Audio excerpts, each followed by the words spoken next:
গঠিত অ্যাডজেক্টিভ অপর কোনো নাউনের পূর্বে বসে অ্যাডজেক্টিভের কাজ করে তখন তাকে বলে নাউন অ্যাডজেক্টিভ। এখন কথা হচ্ছে এখানে যে বলছি সাফিক্স দ্বারা গঠিত অ্যাডজেক্টিভ, সেটা কিন্তু কার সাথে যুক্ত হতে পারবে? শুধুমাত্র প্রপার আর ম্যাটেরিয়াল নাউনের সাথে।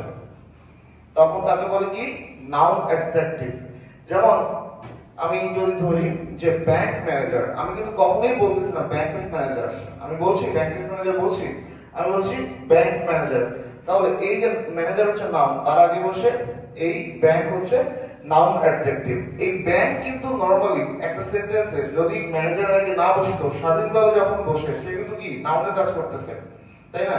কিন্তু যখন আরেকটা নাউনের আগে বসতেছে তখন কি সেটা নাউন অ্যাডজেক্টিভ। এই নাম্বার হচ্ছে নাউন, নাউনের আগে টেলিফোন নম্বর, তারপর হচ্ছে তুমি জার্নি, ট্রেন জার্নি।